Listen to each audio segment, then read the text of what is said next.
And we have people standing by even now, and also there is a message machine if they call after office hours. So if people are interested in getting some more literature about the programs, about the Institute, we would certainly welcome their calls. Wonderful. Wonderful. All right. Well, I hope you get a lot of calls. Again, these would be people who would like to explore more of their inner self. Is that about right? More of their inner self or physical self or both? It's both. We also have plenty of tape exercises, cassette tapes, that people can listen to at home in addition to the programs that we have. So that's the outreach of our educational division. And some of the physically related tape exercises are a part of a whole series that we call Human Plus, or H Plus for short.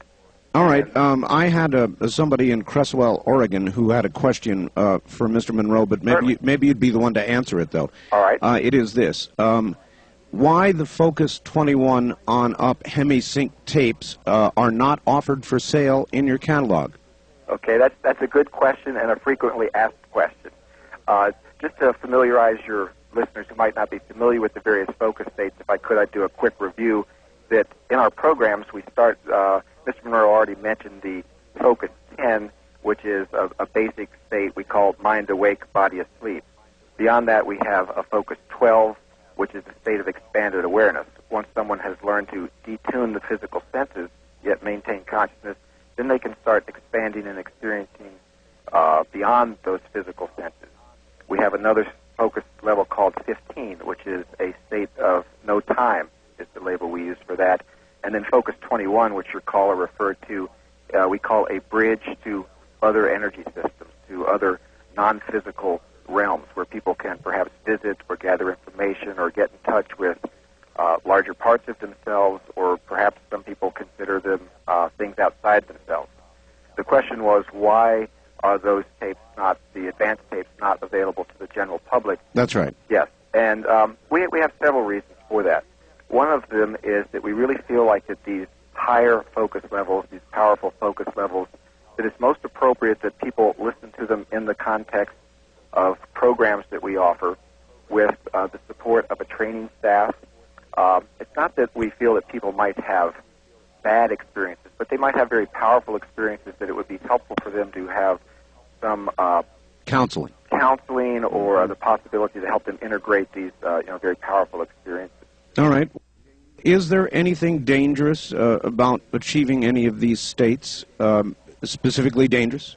No, nothing at all specifically dangerous about it. We just feel that it's appropriate for them to have preparation and an understanding of what they're likely to experience in these sorts of states, so that they are prepared for the sort of things they might encounter. How do the states that you help people achieve differ in any way from traditional meditation techniques?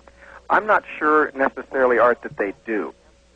What we have attempted to do is to give them very neutral labels, like Focus 10, Focus 12, Focus 15, and we picked those numbers specifically to have no kind of loading on them, like no lucky 7s or 13s or anything. Sure. But numbers that would be as neutral as possible, so that no matter what discipline someone comes from, be it Zen meditation or some form of Hinduism or yoga or whatever, that they could work within their own system and yet use this HemiSync technology to augment their inner journey. So then, David, is it the case that one might take several different roads to get to the same destination? Absolutely. And one of the things that I feel really strongly about, and one of the reasons I'm very comfortable in working with the process here, is that it is that kind of neutral process where we have literally had people from all walks of life, doctors, lawyers, engineers, scientists.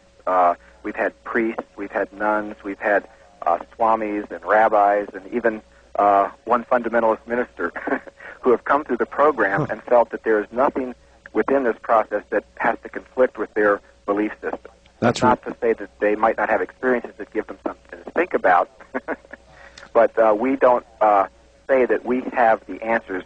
What we feel like we're doing are providing people the tools so that they can develop their own answers. All right. Wonderful. If you would put Mr. Monroe back, we'll go through some questions, and I'm sure we'll have you back on as the questions come up. Excellent. All right, Mr. Monroe is coming back on in just a moment. All right, I will take this moment to do a quick break. We'll be right back, and when we come back, once again, Robert Monroe. Back to it we are, and Robert Monroe, are you there? Yes, I'm here. Wonderful. I've got a couple of questions before we open the phone lines. Yes, indeed. All right.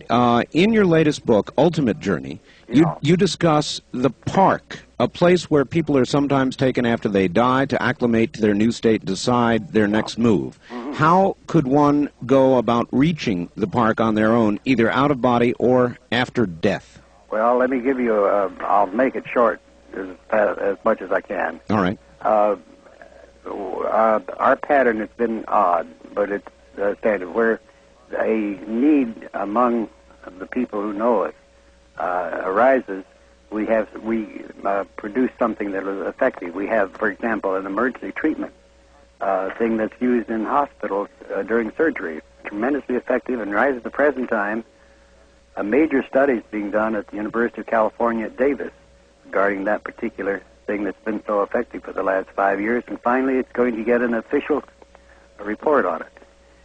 That's one of the things. We have one for stroke recovery, for example. It is, and it's only because if a person needs it do we have it. Then this pattern in Ultimate Journey, have you read it? Yes, sir. Well, good. Then I don't have to go into great detail, but for the public a little bit. Right. One of the things that we had neglected was that we had happily, because we were operating so heavily in areas beyond physical life, we did not get to the issue of death itself particularly. And so what happened, very simply, is that as in so many cases, in my own case, the need outweighs anything else. And 3 years ago, my wife, Nancy, contracted breast cancer.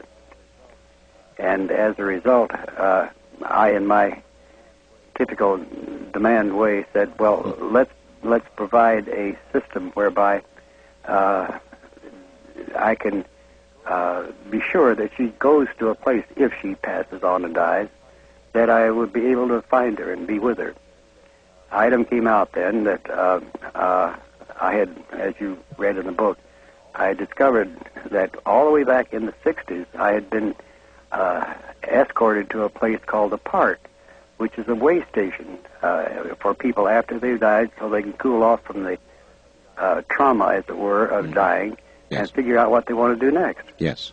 Anyway, it's from that and researching that, and also with the areas of people who I knew had already died, we set up a program called Lifeline, which Dave may have described to you, but which in essence is one to in turn help get totally familiar with the process of moving from Focus 23, which is right after physical death, up to what we call Focus 27, which is this park. We didn't invent the park. It's been there for millennia, I found out to my great surprise. But anyway, as of now, we've had 3 years, roughly 400 people have participated in this particular program, and they have made, during the program, only and during the program, each of those 400 people have made 5 runs retrieving someone out of Focus 23 who was bewildered or in shock and escorting them up to this way station park where they can cool off. Each have done it 5 times. How many does that make of those documented runs? Is a total of 2,000. Wow.